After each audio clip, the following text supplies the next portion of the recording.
Thank you, Peg, for running this terrific series in this beautiful art-filled space, and thank you all for coming. I'm going to read from my newest book, In Case of Emergency, Break Glass. That's the sound effect.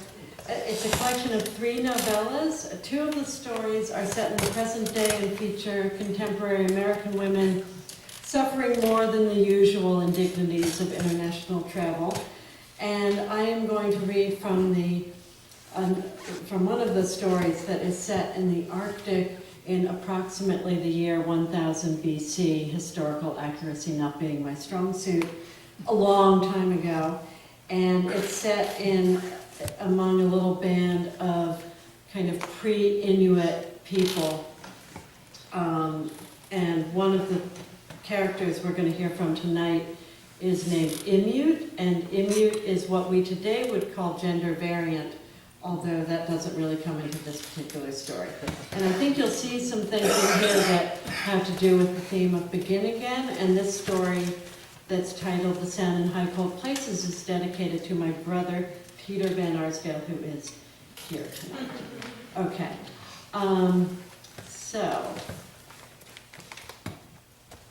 Inuit reaches out her mittened hand, motions for Simut to come, and Simut breaks her gaze away from the hut. Here's Inuit.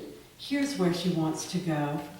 They find a rock that's clear of snow and sit, looking out.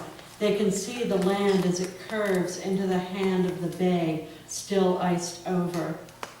Ugyuk is awake but quiet, looking from Simut's hood over her shoulder. Inuit plucks the baby from Simut's hood, holds her on her lap, dancing her up and down in her little fur suit.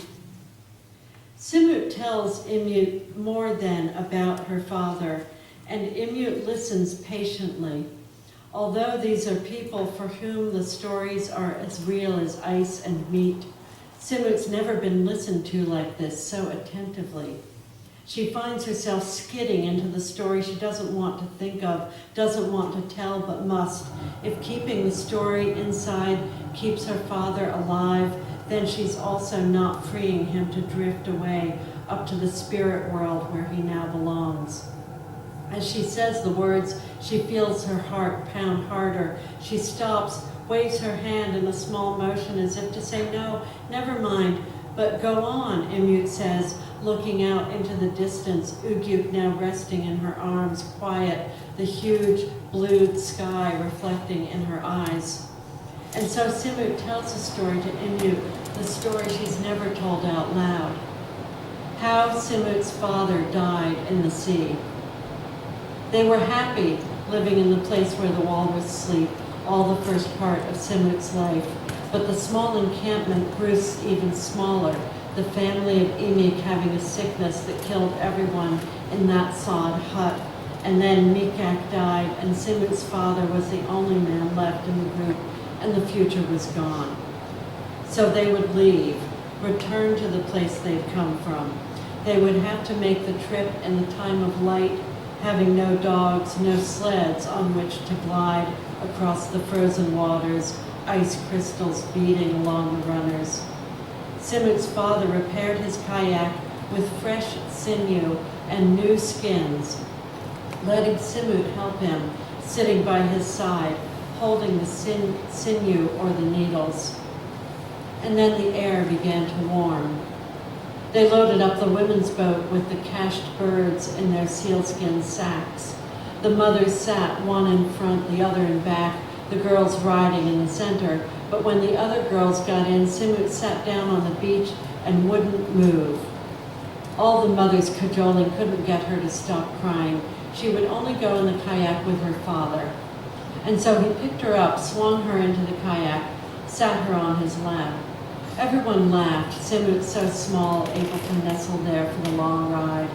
They pushed away from the shore, and Simut didn't look back, and soon she slept, comforted by the rhythmic turn of shadow and sun falling across her face as her father moved the paddle up and back.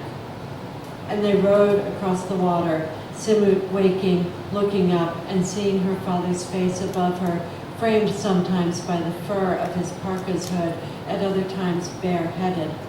She liked to see him in the hood best, liked being able to reach up and touch the soft seal fur and remember when he'd caught the seal. After stopping many times for sleeping and eating and paddling some more, they were soon near the place. Simut's father told her that when they saw a steep cliff and a low valley, the bay curving around like a walrus tusk, they'd be there.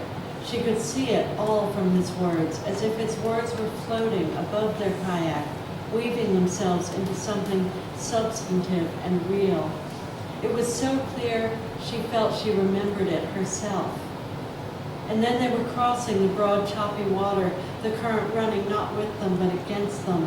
And Simut's father stopped talking, and Simut held onto the sides of the kayak, sat up straight as they pitched up and back down against the waves, and then the water broke up ahead of them, and something huge, bigger than a walrus, something black and enormous, rose from the water, water sheening off its back in great sheets, a great thing. And she thought, is this some kind of wave? And her father paddled backward, faster, faster, digging the paddle deep into the water, fast but not fast enough. And he held Simut to his chest, and the little kayak spilled up and over the black wave, and as the wave came down, the kayak flipped, smacked into the water, and Simut and her father tumbled out into the deep cold. Simut's father still had hold of the kayak's edge and still had hold of Simut, and he pushed her up onto the back of the kayak and held her there, and she didn't even cry, so stunned, so breathless, so afraid. He held her there as long as he could until he could hold on no longer, the pain in his spine like a burning wick of fire, burning brighter and brighter, and for a moment he wondered how it could burn so brightly in the deep water. And just as the women's boat drew near, the women paddling furiously, silently, saving all their breath for the paddling, Simut reached for his hands, saying no, saying don't go, at last a cry coming from her throat, and he slipped away from the kayak and under the waters, his hands and the hood of his parka, the last thing she saw, the last of him she touched. When Simut's done talking, there's a long silence. They both know she's given Imut a gift that cannot be taken back. Ugyuk has fallen asleep in Imut's arms, and without saying a word, Imut stands, steps behind Simut, and slips the baby back into her hood. The air is getting cold, and the sun is slipping down to the horizon. Soon it will be under the horizon, darkening the world again.